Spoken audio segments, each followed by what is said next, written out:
들으신 대로 방송 4법을 두고 나흘째 필리버스터를 진행 중인 가운데 국민의힘에서 우원식 국회의장을 향해 사태 해결을 촉구하고 나섰습니다. 한동훈 대표의 첫 시험 무대가 될 당내 인선 그리고 민주당 전당대회 소식 등 정치권 쟁점들 전문가분들과 함께 하나씩 짚어보도록 하겠습니다. 네, 이현종 문화일보 논설위원, 송영훈 국민의힘 법률자문위원, 김진욱 전 민주당 대변인, 성치훈 민주당 정책위 부의장 모셨습니다. 안녕하십니까? 안녕하세요. 자, 첫 번째 주제 먼저 보겠습니다. 국회에서는 야권이 추진하는 방송 4법에 맞서 국민의힘이 시작한 무제한 토론, 즉 필리버스터가 나흘째 이어지고 있습니다. 영상 보고 자세한 이야기 나눠보도록 하겠습니다. 재석 189인 중 찬성 189인으로서 방송법 일부 개정 법률안 대안은 가결되었음을 선포합니다.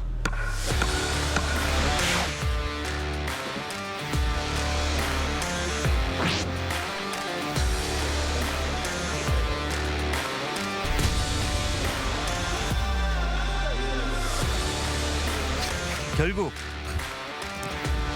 민주당의 공영방송 독립은 공영방송을 노조와 민주당이 영원히 장악하겠다.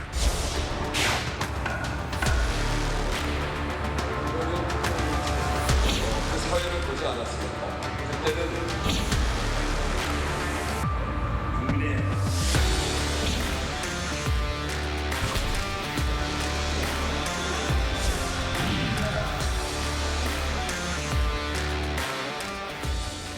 자, 영상으로 보신 것처럼 방송 4법 가운데 두 번째로 상정된 방송법 개정안이 오늘 새벽 야당 단독으로 본회의를 통과했습니다. 여당 의원들이 퇴장한 가운데 곧바로 표결이 진행된 건데 지금 상황 어떻게 보십니까? 근데 결국은 이게 법안이 처리가 안 되는 거거든요. 왜냐하면 대통령 거부권이 있기 때문에 사실 이렇게 오랫동안 필리버스터를 하고 법안 통과를 해도 사실상 법안 통과가 안 되는 어떤 면에서 보면 그건 실익이 없는 일입니다. 자, 그런 일들이 지금 무한 반복되고 있는 거거든요. 예. 지금 저는 이게 곧 시작이라고 봅니다. 지금 22대 국회는 결국은 이 필리버스터와 어떤 강행 처리, 그다음에 이제 거부권 이런 것들이 이제 끊임없이 반복되는 것인데 아마 야당도 알 겁니다. 이 법안 자체가 결국은 거부권에 막힐 거라는 것을 알면서도 이제 하는 것이고 또 여당 입장에서 보면 그냥 놔둘 수는 없기 때문에 또 필리버스터라는 걸 이용해서 충분히 어떤 이런 것들을 자기들의 어떤 이야기를 국민들에 하겠다 이런 취지 아니겠습니까? 정말 이 체력전으로 시작되는 것 같습니다. 그렇기 때문에 야당 입장에서 보면 결국 본인들이 얻었던 이 의석을 에 대한 보답의 성격 또 그리고 지금 투쟁의 동력들을 이제 모아 나가는 결국 이제 대통령 탄핵이라고 하는 마지막 종착점을 향해서 어떤 열기를 끌어올리는 차원에서 시작되는 일이지만 그러나 이런 일이 반복되면 반복될수록 사실은 야당은 국민적 신뢰를 더 잃을 수밖에 없습니다. 왜냐? 지금 결국은 아무런 지금 합의와 아무런 지금 이 거부권 행사를 통해서 통과가 안 되는 실익이 없는 일이거든요. 그런 것들을 계속 이렇게 반복한다 그러면 결국 화살은 입법권을 가진 야당에게 저는 돌아갈 거라 봅니다. 알겠습니다. 지금 세 번째 필리버스터가 진행 중인데 지금 모두 다 합치면 110시간이 넘을 것으로 지금 예상이 되고 있습니다. 말씀해 주신 것처럼 실익이 없다고 얘기를 해주셨는데 지금 이렇게 계속 진행을 해도 될까요? 지금 상황에서는 어쩔 수 없는 상황인 것 같아요. 왜냐하면 지금의 이 필리버스터가 합법적 의사 진행 방해 아닙니까? 사실은 다수 민주주의라는 것이 다수에 의해서 다수의 뜻이 존중받아야 되는데 그럼에도 불구하고 소수의 야당이 본인의 뜻을 관철시키기 위해서 저 의사를 방해할 수 있습니다. 그런데 지금 이 문제가 뭐냐 하면 지금 국민의힘의 의원님들께서 의사 진행 방해에 필리버스터를 하시는 게 진짜로 이 법안의 문제가 무엇인지를 국민들께 소상히 설명드리고 이해를 구하는 그런 모습이 아니라 누군가에게 마치 자기가 지금 이 법안을 반대하고 있는 모습들을 보여주기 위한 그런 용도로 지금 활용되고 있는 게 아닌가라는 생각이 들어요.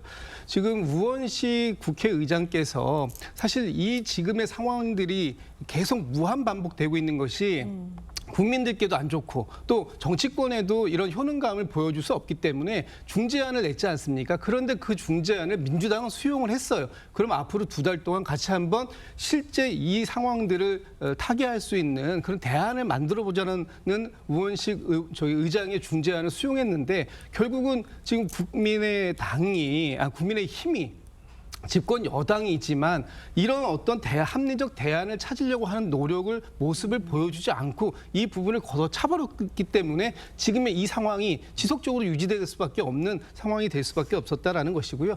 언제까지 이렇게 편법적으로 계속해서 이렇게 운영이 돼야 할지 이런 부분들은 좀 국민의힘이 집권 여당으로서 고리를 끊으려고 하는 노력의 모습을 좀 보여주는 것이 더 적극적인 모습을 보여주는 것이 맞다 이렇게 생각이 됩니다. 자, 우원식 의장의 중재안을 국민의힘이 거절했다 이렇게 좀 얘기를 하고 계신데, 자, 오늘 국민의힘 소속 주호영 국회 부의장이 우원식 국회의장에게 민주당의 법안 강행 처리도 또 국민의힘의 필리버스터도 중단시켜달라 이렇게 요청을 했습니다. 자, 주호영 국회 부의장이 이런 요청 어떤 배경이 있다고 보십니까? 일단 주호영 국회 부의장이 육선에 굉장히 경륜이 있는 정치인이시죠. 그리고 이명박 정부 때 특임 장관도 역임을 했었는데 당시 특임 장관은 야당 의원을 설득하는 역할을 했었습니다. 그만큼 협치와 중재를 중시하는 정치인이신데요. 지금 국회는 이제 필리버스터가 강제 종료되면 또 표결을 해서 정부의 법안을 보내면 대통령은 다시 제의 요구를 하고 국회에서 부결돼서 폐기되는 이런 악순환이 계속되고 있습니다. 그러면은 그 악순환을 누군가는 끊어줘야 되는데 누가 끊어야겠습니까? 민주당은 지금 태도를 절대 바꿀 기미가 안 보이고 대통령은 이렇게 문제가 많은 법안이 올라오면은 그것을 제의 요구하는 것이 헌법적 책무입니다. 그러면 그것을 끊어줄 수 있는 것은 국회의장이 할 수밖에 없는 것이죠. 우리 국회는 중립형 국회의장 모델을 취하고 있고 그렇다면 국회의장이 민주당의 국회의장으로서가 아니라 입법부 전체의 수장으로서 이 악순환을 끊어주기 위한 결단에 나서야 됩니다. 그런 걸 적극적으로 해달라는 것이 이 주호영 부의장이 오늘 밝힌 입장인 것이죠. 이 의견에 대해서 좀 어떻게 보세요? 우원석 국회의장이 좀 어떤 식으로 좀 태도를 보여야 된다. 근데 그렇게 되려면 원래 그 다수는 소수를 또 배려를 해주고 소수는 또 다수를 존중해줘야 되거든요. 다수의 뜻도 있기 때문에. 근데 이 방송사법 같은 경우도 결국 이 공영방송의 이 지배구조를 좀 바꿔보자. 정권의 취향에 따라서 정권의 성격에 따라서 자꾸 그러니까 입맛에 맞는 공영방송 사장들을 임명하는 이 구조를 바꿔보자는 것이거든요. 근데 국민의힘에서는 왜 민주당은 그렇게 하지 않았느냐. 문재인 정부 때도 그걸 본인들의 입맛에 맞는 사장을 임명할 수 있는 그런 걸 바꾸지 않았는데 왜 이제 와서 이러느냐라고 하고 있는 것이고 민주당은 이걸 이제라도 좀 바꿔보자고 하고 있는 겁니다. 그러면은 지금 민주당이 낸 안이 뭐 숫자도 늘리고 뭐 시민사회 참여도 늘리고 이런 것들이 아까 강승규 의원이 필리버스터라면서 그런 얘기를 했죠. 노조와 민주당이 장악하겠다는 것이다. 그런 부분이 있다면 독소 조항이 있다면 그럼 이런 부분들은 이렇게 바꿔보자. 혹시나 국민의힘도 계속해서 정권을 잡는 게 아니지 않습니까? 민주당으로 정권이 넘어가더라도 공정한 중립적인 이 지배구조를 만들 수 있는 그런 중재안을 내놓으면 되는 건데 우원식 국회의장 입장에서는 다수가 이렇게 뭔가 내놨을 때 소수 쪽에서 아무런 대안을 내놓지 않고 그냥 이걸 고수하겠다고 하고 있기 때문에 근데 우원식 국회의장 모든 법안에 대해서 다 이런 거를 다수의 편을 손을 들어주는 건 아닙니다. 좀 협의를 해와 봐라 이렇게 요구하기도 하잖아요.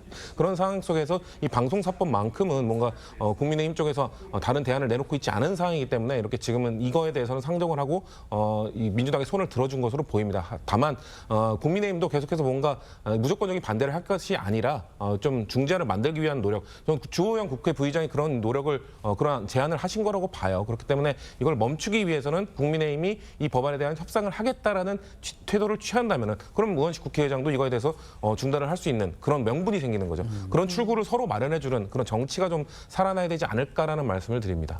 자, 뭐 출구를 마련해야 된다 이런 말씀을 해주셨는데 사실 이 법률안에 대해서 이 여야의 충분한 논의가 턱없이 부족한 상황입니다. 자, 근데 민주당에서 이렇게 계속 밀어붙이는 이유는 뭔가요? 지금 그 민주당이 밀어붙인다라고만 말씀 주시는데 민주당이 밀어붙이는 것이 아니고요. 현재의 이게 방송사들의 지배 구조를 좀 변화시키겠다라는 것이 지금 집권 여당 또 대통령실의 입장 아닙니까? 예. 네. 그런데 그것 또한 지금 방송의 정상화라고 말씀을 하시지만 결국은 그것은 또 다른 방송 장악의 한 부분으로 보일 수밖에 없는 그런 구조이기 때문에 근본적으로 그 문제를 해결하는 모습을 보이자. 그러기 위해서는 여야가 합의하는 것이 가장 좋겠습니다만 전체적으로 야당 의원들이 합의안을 만들어 온 지금 이제 가장 중요한 건 뭐냐면요. 방송 3법에 거기 방통위법이 이제 포함돼서 방송 4법이 된 건데요. 예. 방송 3법 같은 경우에는 결국은 KBS, MBC, EBS에 대한 그 이사진 예. 구성을 어떻게 할 거냐는 거잖아요.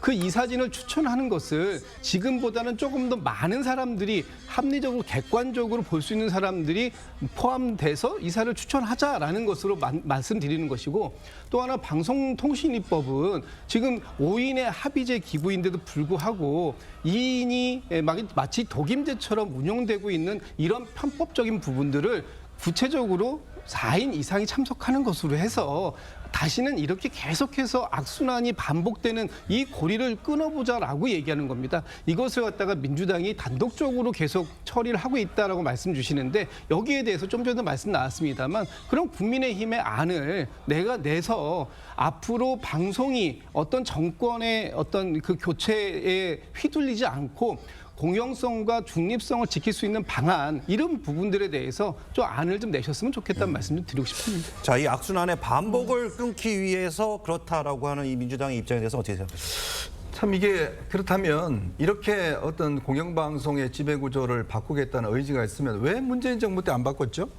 자, 이게 공영방송 그렇습니다. 지금 KBS, MBC, EBS 예. 이게 이제 공영방송이잖아요.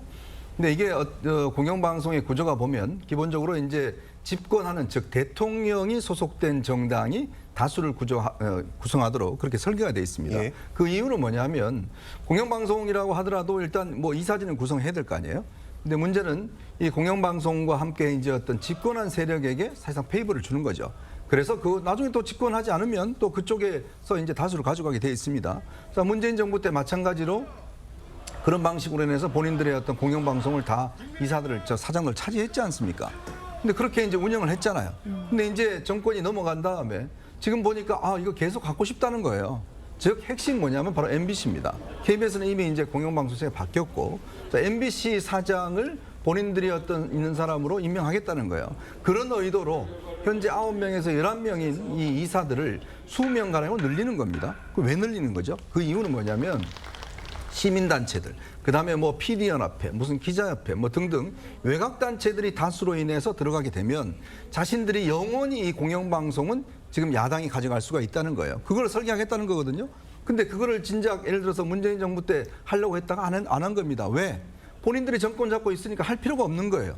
근데 본인들이 정권을 지금 잃어버리니까 잃어버린데도 우리가 저걸 장악하고 싶다라고 해서 지금 가져가는 거 아니겠습니까? 이게 뭐냐면 결국은 정권이 심판받는 겁니다. 정권이 심판을 받아서 결국은 정권을 잡으면 운영을 하다가 거기에 대해 국민적 비판이 있으면 다음 정권 넘기면 다음 정권 또 그렇게 하는 거예요. 근데 문제는 그거를 자신들이 이제 야당임도 계속 가져가겠다고 그렇게 고집을 부리면서 지금 법을 바꾸는 거 아니겠습니까? 여기서 무슨 협상이 필요하겠습니까? 결국은 자신들이 가져가기 위해서 지금 방송사 3법을 강행 처리하는 거 아니겠습니까? 아니 방송사 이사가 무슨 수명이 필요합니까? 다들 그렇게 구조 자체를 바꿔서 계속적으로 가져가기 위한 저는 그런 꼼수에 지나지 않다는 생각이 듭니다. 알겠습니다. 국회 과방위 소속 야당 의원들은 어제 이준숙 방통위원장 후보자가 사장을 지냈던 대전 MBC를 찾아 현장 검증에 나섰습니다. 영상 보고 쟁점들 짚어보겠습니다.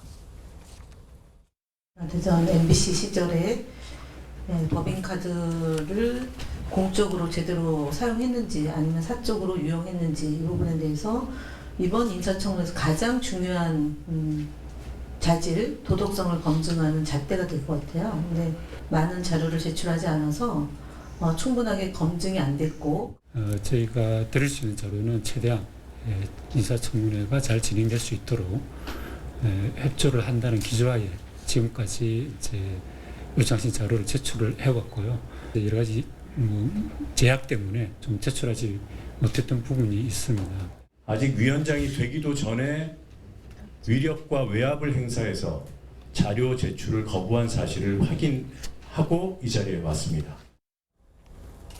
네, 야당 의원들은 현장 검증을 마치고 이 후보자에 대한 여러 의혹들이 사실로 드러났다 이렇게 주장을 하고 있는데 어떤 것들이 좀 있나요? 일단 방금 마지막에 노종면 의원이 말한 것처럼 이진숙 후보자가 후보자의 입장에서 대전 MBC에 자료 제출을 하지 말라고 압박을 넣은 것을 확인했습니다. 그러니까 매우 심각한 문제로 볼 수 있는 것이지요. 그리고 대전 MBC 사장 시절에 또 막판에 이 퇴임을 한 달 앞두고 사실상 아무도 또 결제하지 않고, 그러니까 일을 하지 않고 출근을 하지 않고 해외여행을 갔다는 의혹이 또 제기됐거든요. 그렇기 때문에 그거에 대해서 확인해서 한 달 동안 실제로 대전 MBC 마지막에 한 달 동안 아무런 결제를 하지 않은 것도 확인이 됐고요. 그렇기 때문에 이진숙 후보자는 사실상 대전 MBC 마지막 한 달 동안은 월급을 받으면서 해외여행을 다닌 겁니다. 무단 결근을 한 것이고요. 이런 거에 대해서 야당은 직접 현장 방문을 통해서 확인할 수밖에 없었던 것이고요. 그 이외에도 뭐 다양한 것들이 지금 의혹들이 계속 나오고 있는데 이거에 대해서 계속 거부만 하고 있거든요. 뭐 예를 들면 계속해서 서울을 그렇게 수차례 오면서 골프 접대, 다양한 접대들을 했는데 뭔가 그런 것들이 다 광고를 따기 위한 것이었다라고 얘기했으나 사실상 임기 중에 광고를 딴 게 거의 없다는 것도 밝혀졌고요.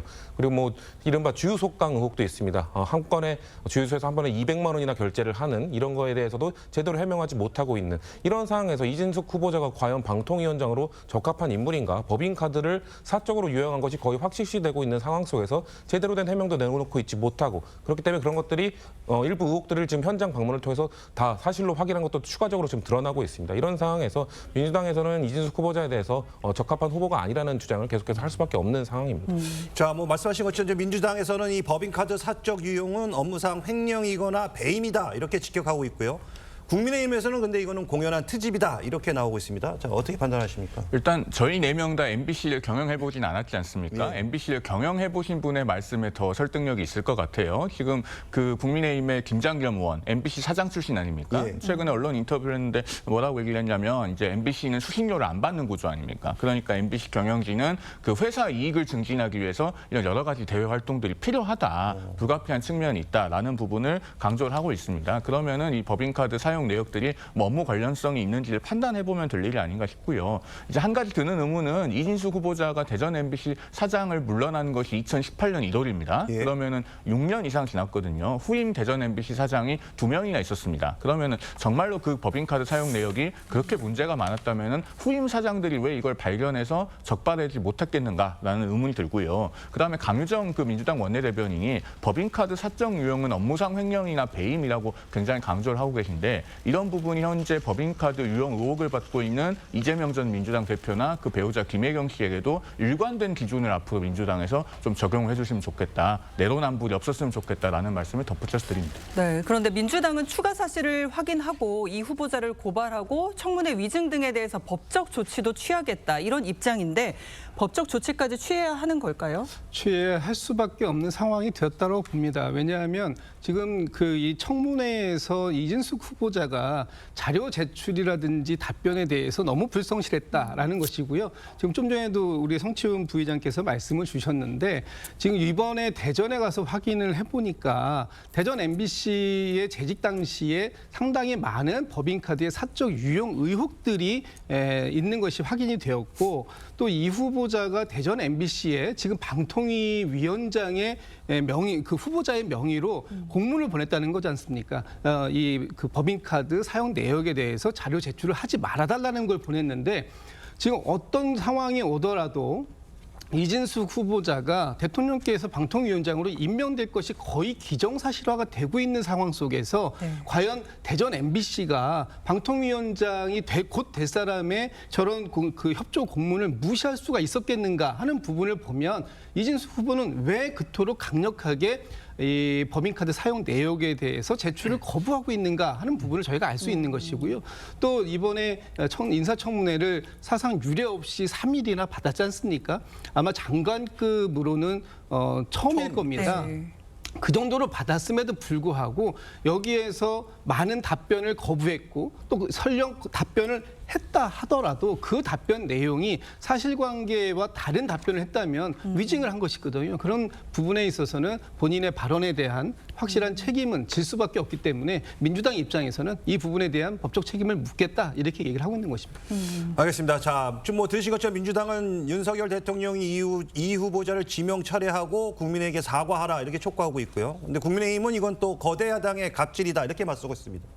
이게 뭐 합의점을 좀 찾을 수 없을까요?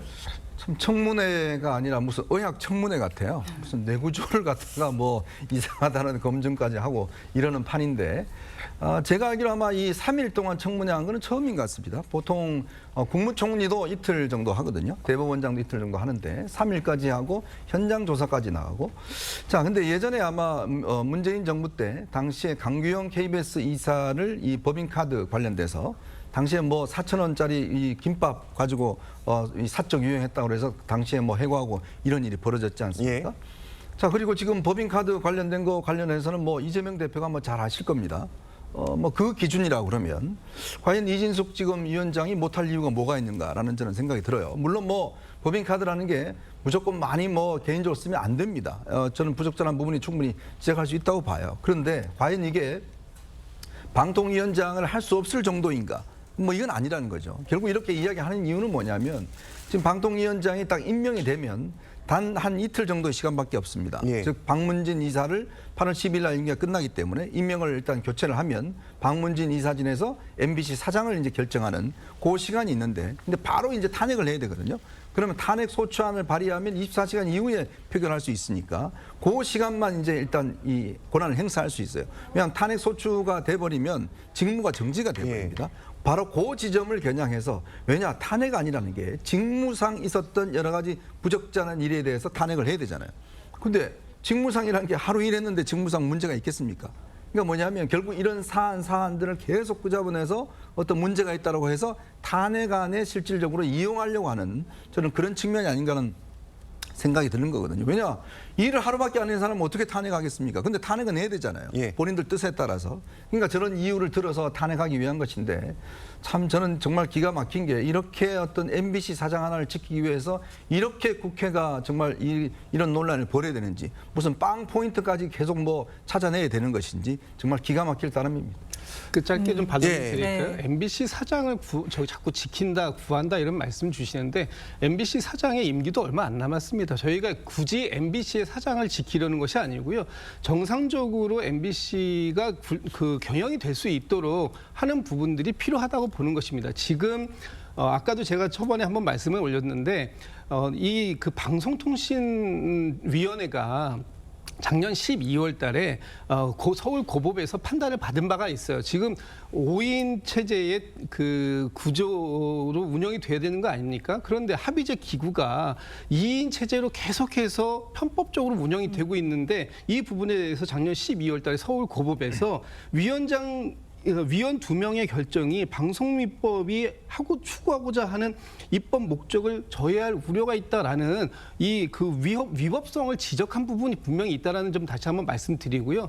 그리고 MBC 사장을 지키겠다고 하는 것이 아니라 지금 그 정부가 대통령실이 MBC 사장을 교체하겠다는 것이 또 다른 공영방송에 대한 장악 의도가 있다. 그 부분을 막겠다라는 것으로 이해를 해주시면 좋을 것 같다는 말씀 드리겠습니다. 자, 2인 체제 위법성을 얘기하셨거든요. 네. 2인 체제가 위법하다는 지금 법원의 판결은 어디에도 없습니다. YTN 집행정지 사건 때 항고심 결정에서 법원이 여전히 그 집행정지 신청을 기각 및 각하하면서 2인 체제가 위법하다고 판시했던 건 아니고 다만 신청인 측에서 자꾸 그렇게 주장하니까 그런 소지가 있다면 그것은 본안에 가서 판단받으라는 취지로 설치가 되어 있습니다. 그 부분 다시 한번 말씀드리고 그러니까 민주당에서도 한준호 의원이 대표 발의한 그 방통위법 개정안에서 그 의사정족수를 명시하는 조항을 집어넣지 않았습니까? 그러면서 제한 이유에서 현재는 의사정족수가 규정되어 있지 않기 때문에 2명만 가지고도 의결이 가능하다는 내용이 있습니다. 그 부분 말씀드리고요. 짧게만 덧붙이면은 자 지금 방통위를 사상 초유의 0인 체제로 만들고 법률상 근거도 불분명한 직무대행까지 탄핵 소추를 하지 않았습니까? 그러면서 지금 이진숙 후보자의 흠을 잡아서 물러나라고 하는 것은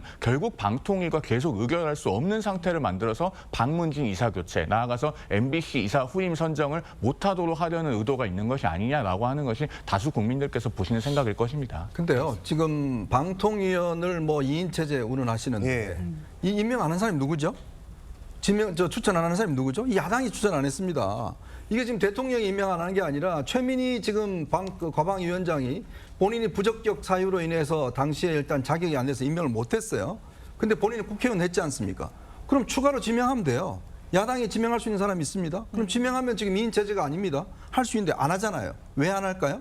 결국은 2인 체제로 만들어서 부당성들을 자신들의 어떤 이 논리를 옹호하기 위해서 만든 것인데 지금 2인 체제 이거 만든 거 지금 대통령이 아니라 지금 야당이 지금 지명을 안 하기 때문에 지금이라도 추천하면 돼요. 그러면 2인 체제 저 안 됩니다. 저 할 수가 있어요. 근데 안 하잖아요. 왜 그럴까요? 결국 자신들 중심으로 2인 체제니까 안 된다. 이거 합리화하기 위해서 안 하는 거 아닙니까?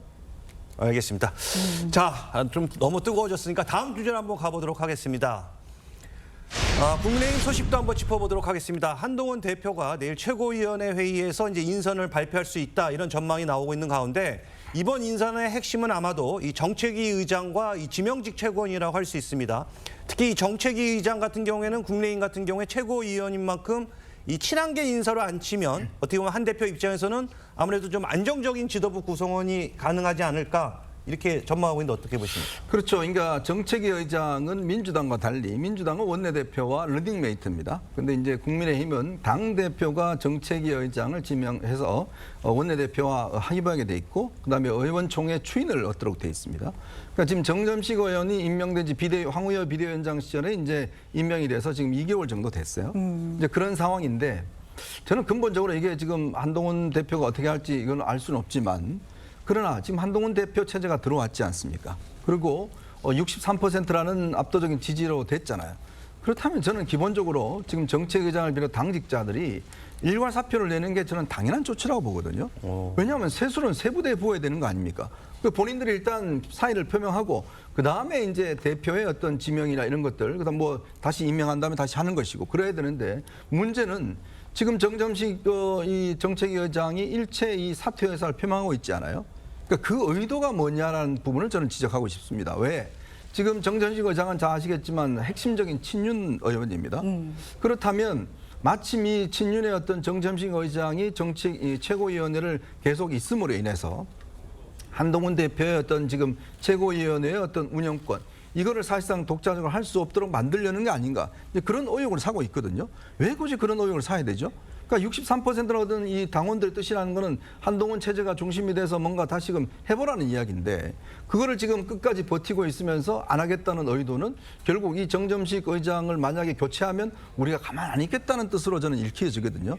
저는 굉장히 이거는 뭐냐면 이 전당대회의 어떤 그 당원들의 뜻을 위반하는 거 아닌가 이런 생각도 듭니다. 위원님은 거기에 대해서 어떻게 보세요? 지금 정점식 의원 유임될 것이다 이런 전망 또 그리고 원내 지도부는 좀 그렇게 원하는 것 같다 바라는 것 같다라는 분위기가 있다고 보는데 이렇게 하는 게 맞다고 보시는지. 일단 유임이 될지 안 될지는 한동훈 대표의 선택에 달린 거기 때문에요. 이건 좀 지켜봐야 될 것 같고 왜 정점식 정책위 의장에 대한 유임론이 나오고 있는지 그 배경을 제가 소개만 좀 짧게 해드리면은 일단 앞서 말씀하신 것처럼 지금 정점식 정책위 의장이 황우여 비대위 체제에서 임명된 지가 2달밖에 안 되지 않았습니까? 예. 그리고 정책위 의장의 임기는 1년이고요. 그런데 정점식 정책위 의장이 지금 선수로는 재선이지만 지난 대선 때 윤석열 후보 캠프의 네거티브 검증 단장을 맡았습니다. 기본적으로 네거티브 검증 단장은 후보와 굉장히 돈독한 신뢰관계가 없으면 맡기 어려운 자리거든요. 그렇기 때문에 이제 대통령의 신임이 각별한 정치인이라고 볼 수 있고 그렇기 때문에 이제 당정 관계에 있어서 어떤 정책 협의의 창구 내지는 채널, 소통 창구로서는 상당히 적임자다라는 당내의 평가가 일각에서 있는 것 같습니다. 자, 근데 만약 한동훈 대표가 이 친윤 정책위 의장을 친한 인사로 만약에 교체를 한다면 자, 뭐 아까 말씀하신 것처럼 원내 지도부와 갈등 생길 거라는 이런 전망이 나오고 있습니다. 한 대표의 고민도 좀 깊어질 것 같은데 어떻게 보십니까? 저는 굉장히 고민이 깊어질 거라고 보고요. 특히 오늘 아침에 뭐 인터뷰를 보니까 정점식 정책위 의장이 언론과의 인터뷰에서 이렇게 말씀하셨더라고요.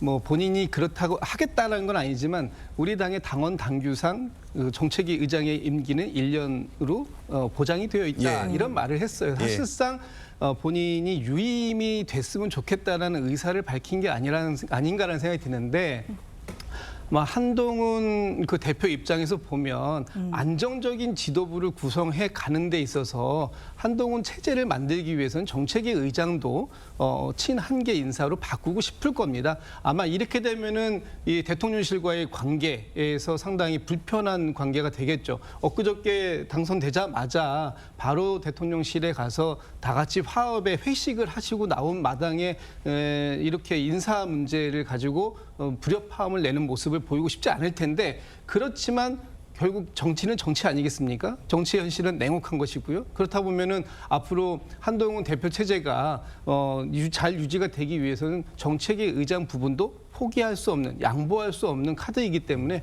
아마 오늘 내일 중으로 그 후임 인사가 발표가 될 텐데, 한동훈 대표의 마지막 고민이 깊은 시점이 아닐까 싶습니다. 네, 또 한동훈 대표 앞에 놓인 또 하나의 관문, 또 이제 제3자 추천 특검법인데, 이 공약으로 내세운 이 특검법에 대해서 위원님, 친윤계에서 또 당내 반발도 좀 있을 것으로 보여서 시험대가 될 전망이죠.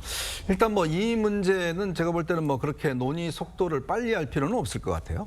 왜냐하면 이제 야당이 지금 여러 가지 지금 주도를 하고 있기 때문에 이미 2번이나 이제 일단 부결이 됐지 않습니까? 제2요건 자체도 이제 일단 부결이 됐기 때문에 아마 이제 야당 입장에서 보면 새로운 아마 법안들을 또 낼 겁니다. 내용들을 더 강화해서 낸다고 그러니까요. 굳이 이 문제는 지금 한동훈 대표가 굳이 주도적으로 만들 필요는 없을 것 같다. 그리고 또 공수처 수사가 이제 어떤 마무리 수순에 이제 접어들고 있는 것으로 보여지는데, 그렇다 하면 일단 윤 대통령 입장도 공수처 수사 결과를 보고서 일단 판단하겠다는 거 아니겠습니까? 그렇다면 이건 아마 이제 야당 입장에서 그렇다면 이제 한동훈 대표가 내세웠던 그런 안을 가지고 제출할까? 네. 아니면 본인들이 현재보다 더 강화된 안으로 내출할까? 여기에 오히려 야당의 이제 딜레마가 있는 거죠. 그러니까 뭔가 어떤 한동훈 대표가 제시했던 그런 법안으로 낸다면 사실은 여당 입장에서 보면 굉장히 곤혹스러울 겁니다. 근데 지금 야당 내부의 어떤 여러 가지 강성 기류나 이런 걸 볼 때는 제가 볼 때는 그럴 가능성은 별로 없을 것 같고, 좀 더 센 안을 아마 낼 가능성이 높을 거예요. 그렇게 된다면 한동훈 대표가 굳이 이 문제에 대해서 지금 당내의 어떤 논의를 빨리 할 필요는 없을 것 같다는 생각이 듭니다. 자, 그런데 또 이 민주당 내부에서는 제3자 특검법을 오히려 우리도 한번 진지하게 검토해 봐야 되지 않겠냐. 언제까지 강경한 이런 특검법을 만들지 말고 우리도 제3자 법 이거를 좀 고려해 볼 필요가 있다는 얘기가 있는데, 자, 그렇게 됐을 경우의 수나 앞으로의 예상 어떻게 전망하십니까? 아까 이현종 의원님께서 말씀하신 것처럼 여당에서 매우 곤혹스러운 입장이 되겠죠. 지금 한동훈 대표가 지금 속도 조절을 하고 있는 이유는 정책위 의장 임명과 다 연관되어 있는 건데, 지금 일단 당내 장악력이 지금 부족한 상황입니다. 지금 친윤계 의원들의 반발이 상당히 심한 상황이고, 친윤계 의원들은 심지어 전당대회가 끝난 다음 날 김재원 최고위원이나 김민전 최고위원은 아예 당대표 패싱을 언급하기도 했습니다. 그러면서 거의 사실상 선전포고를 한 상황인데요.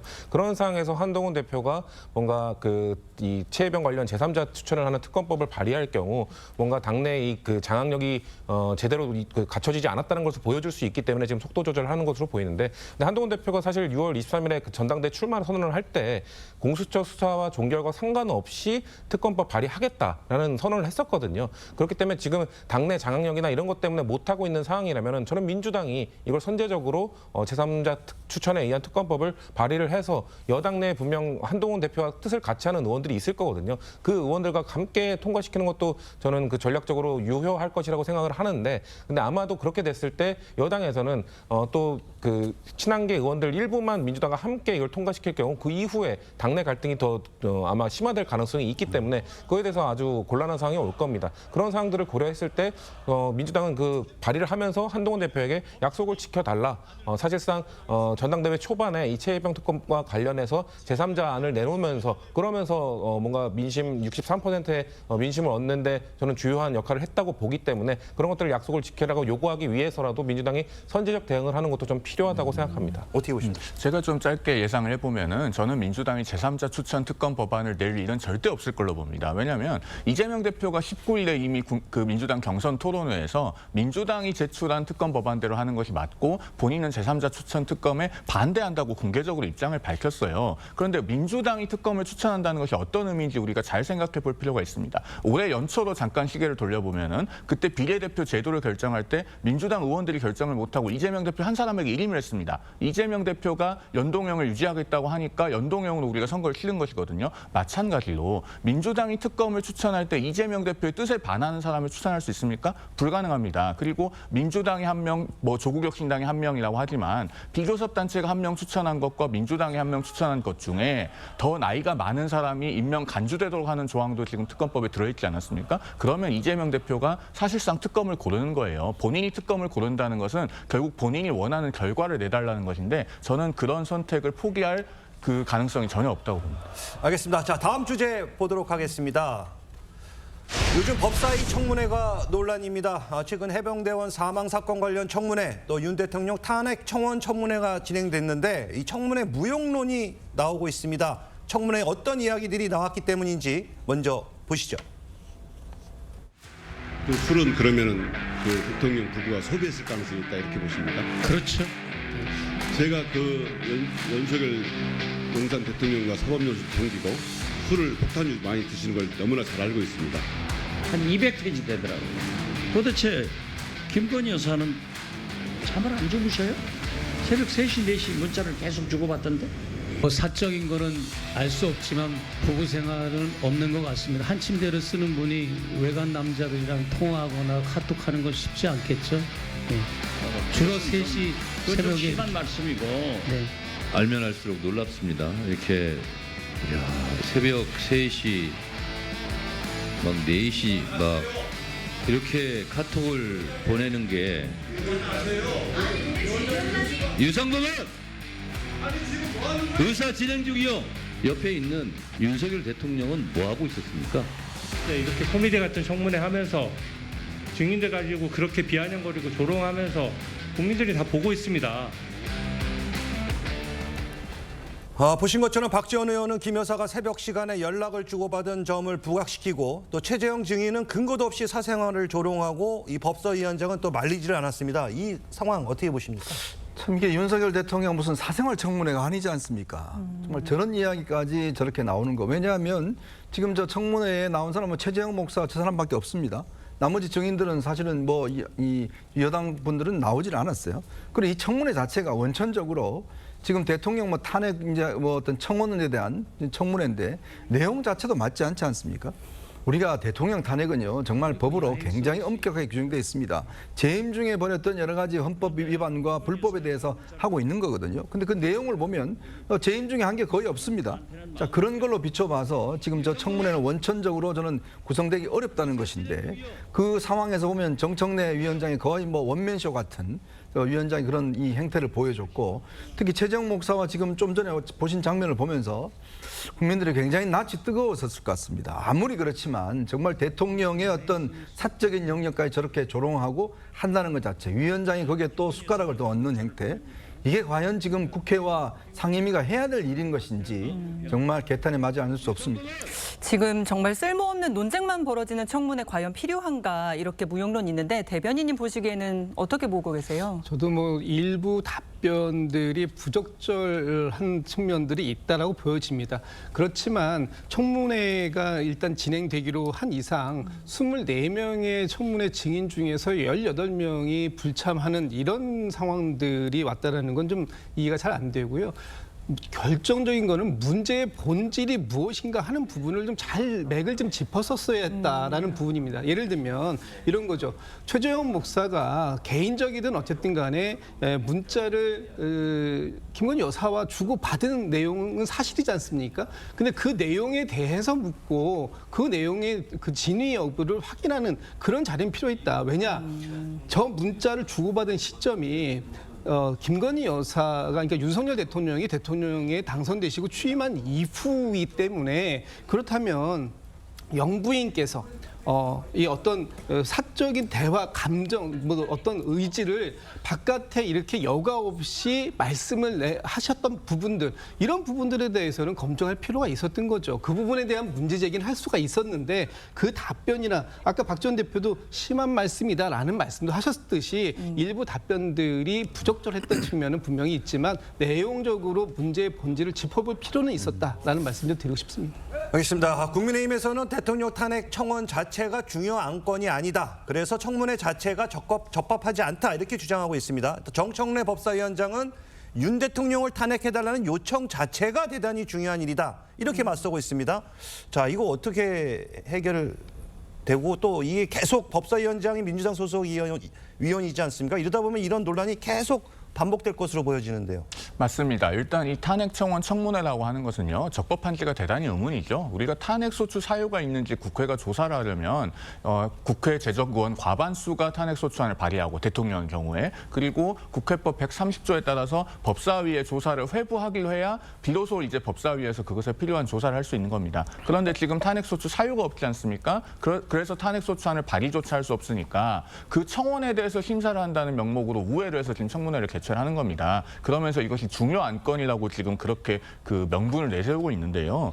지금 조사하고 있는 것들이 청문회를 개최하고 있는 내용들이 탄핵 소추 사유가 될 수가 없죠. 도이치모터스 사건 같은 경우에 윤 대통령이 취임하기 전에 일어난 일입니다. 그리고 예를 들면 뭐 김건희 여사가 새벽에 누구하고 문자를 주고받으면 그런 것이 대통령에 대한 탄핵 소추 사유가 됩니까? 전혀 무관하거든요. 그러니까 이것은 오로지 망신주기 그리고 어떤 조롱 희화화, 나아가서는 그 탄핵이라고 하는 단어를 공공연하게 입에 오르내리게 해서 일종의 탄핵을 스포츠화하기 위한 그런 정치적인 의도에서 비롯된 것이 아닌가 이런 생각이 들고 특히나 이 정청래 법사위원장의 진행 태도는 대단히 유감스럽다는 말씀을 드리지 않을 수가 없습니다. 네, 이 김건희 여사에 대한 민주당의 공세가 법사위에서 끝나는 것이 아니라 뭐 운영위나 또 상위 곳곳에서 진행될 것으로 예상이 되고 있는데요. 민주당의 입장을 좀 들어볼까요? 민주당에서 이것을 상임위 현안질을 통해서 의혹을 밝히기 위한 노력을 하지 않는다면 이건 직무유기죠. 운영위에서 해야 되는 부분들은 이게 뭐 민주당에서 처음 의혹 제기를 한 것이 아니라 국민의힘 전당대회 과정에서 김건희 여사의 문자가 공개되면서 김건희 여사가 당시 한동훈 전 비대위원장에게 우리가 뭐 댓글팀을 이용해서 한 위원장님을 공격한다는 얘기가 있는데 전혀 사실이 아니다. 댓글팀에 대한 부정을 하지 않았거든요. 댓글팀이 뭔가 있는 것처럼 말씀을 하셨기 때문에 그거에 대해서 의혹을 밝혀야죠. 그리고 또 정무위에서도 마찬가지입니다. 지금 국민권익위에서 김건희 여사의 명품백과 관련된 그 결론을 내리는 과정에 있어서 내부 규정을 어긴 것들, 원래 위원들에게 그 사흘 전에 그 안건을 정확하게 전달을 해야 되는데 그것을 어겨가면서까지 김건희 여사의 명품백 그 관련 내용들을 급하게 종결시킨 것, 이런 것들에 대해서 당연히 지적할 수밖에 없죠. 그렇기 때문에 뭔가 민주당이 이걸 의혹 제기를 위한 의혹 제기라고 하는 것이 아니라 국민의힘 전당대회 과정에서 나온 것들 아니면 국민권익위가 잘못한 것들, 이런 것들에 대해서 당연히 마땅히 해야 될 일들을 하고 있는 것이다라는 말씀을 드리겠습니다. 자, 국민의힘에서는 이 민주당의 이 김건희 여사를 향한 다발적 공세 어떻게 보십니까? 혹시 뭐 대응 카드는 뭐가 있다고 보십니까? 대응 카드라기보다는 일단 김건희 여사에 대한 조사는 이번에 한번 이루어지지 않았습니까? 그리고 그것에 대해서는 이제 검찰이 뭐 법과 원칙과 또 증거에 따라서 판단을 할 것이고 그 결과에 따라서는 뭐 일정한 그 정무적 대응을 하면 되는 일입니다. 여기 덧붙여서 말씀을 드리면 지금 야당에서 계속 이제 김건희 여사를 희화화하고 어떤 정치 공사의 대상으로 삼고 있는데 그렇게 하면 할수록 지금 김정숙 여사에 대한 그 인도 타지마을 방문 논란, 그다음에 옷값 관봉권 논란 이런 것이 수사 중에 있지 않습니까? 그런 것에 대해서도 엄정하게 수사하라는 국민적인 요구가 높아질 겁니다. 또 그다음에 김혜경 씨에 대해서도 그 법인카드 유용 의혹에 대해서 검찰이 수사 중이고 앞으로 또 기소될 것이라는 관측이 유력하지 않습니까? 이런 것들에 대해서도 국민들이 다 똑같이 그 해야 된다는 그런 여론이 높아질 것이다라는 말씀을 덧붙여서 드리지 않을 수 없습니다. 알겠습니다. 자, 다음 주제로 가보도록 하겠습니다. 자, 이번에 민주당 전당대회 관련 소식도 좀 짚어보도록 하겠습니다.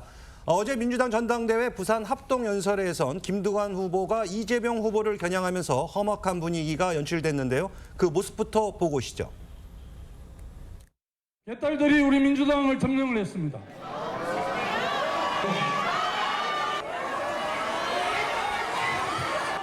들어보세요. 이렇게 해가지고 자기 대선 지방선거 이길 수 있다고 생각합니까? 돌아봐야 합니다, 여러분. 어려운 점이 많았지만 총선에서 이겼고 민주적 대중정당으로 더불어민주당이 거듭났습니다. 당원 중심의 민주적인 대중정당으로 더불어민주당을 확실하게 발전시킬 것입니다. 자, 지금 보신 것처럼 이 김두관 후보가 이 후보의 강성 지지층을 직격했다가 이렇게 야유를 받았는데 어떻게 보셨습니까? 사실 김두관 후보의 전략이 제가 볼 때는 좀 처음부터 좀 잘못됐다는 생각이 들었어요. 왜냐하면 사실은 지금 김두관 후보 같은 경우는 아무래도 당내에 있는 이제 반명, 비명 이 당심들을 좀 끌어올리는 이제 그런 어떤 좀 전략들을 취했어야 되는데 사실상 이제 이 당원들을 향해서 옛날에 쓰레기라는 표현을 썼지 않습니까? 이제 그런 거라든지 이런으로 인해서 굉장히 아마 당심이 굉장히 좀 안 좋은 방향으로 흘러간 것 같습니다. 그리고 또 워낙 지금 이 쭉 해오는 과정에서 이재명 대표의 어떤 확고한 지지세만 일단 확인하는 뭐 그런 결과를 빚은 것 같아요. 그래서 지금 이제 보면 이 연설에서 굉장히 이제 당원들의 어떤 강한 반발을 지금 사고 있는 거 아니겠습니까? 특히 이제 김두관 후보가 결국은 이 어떤 비명 반명의 당심을 어떤 이 안기에는 굉장히 좀 어떤 후보로서 어떤 취약점들이 좀 있다 이런 것들이 이제 확인된 것 같고 그리고 이 상황을 보면 이제 이런 흐름들이 대세로 쭉 직행할 가능성이 저는 굉장히 높다 봅니다. 왜냐하면 지금 이제 오늘 충청 지역을 일단 했고요. 이제 남은 것은 이제 주로 수도권 정도 남았는데 이런 식의 어떤 분위기라면 뭐 이재명 대표의 압도적 승리는 뭐 예견된 거나 마찬가지고 사실상 이제 비명 반명의 어떤 이런 어떤 이 조직화는 제가 볼 때 이번에는 상당히 좀 어려운 상황이 아닌가 그런 생각이 많이 듭니다. 네, 민주당은 오늘 충북과 충남 지역에서 경선을 치르는데요. 지금 충남 지역에서 경선 득표율이 나왔는데 이재명 후보가 권리당원 득표율 88.87%를 기록을 했고 김두관 후보가 9.29%로 그 뒤를 이었습니다. 이재명 후보의 독주 체제 굳히는 모습이죠. 뭐 그렇게 되는 것 같습니다. 뭐 거의 이변은 없을 것 같아요. 어제 그 부울경 지역에서 전당대회 하는 과정 중에 일부 뭐 그 후보들이 유세하고 할 때 연설하고 할 때 야유도 좀 나왔습니다만 그나마 좀 다행인 건 국민의힘의 전당대회에서 보였던 그런 물리적 충돌, 뭐 의자가 날아다니는 그런 모습은 보이지 않았던 것이 다행이다라면 다행인데 이런 전당대회 과정에서 네거티브나 혹은 야유 이런 부분들은 자제되어야 할 필요가 분명히 있다는 말씀드리고.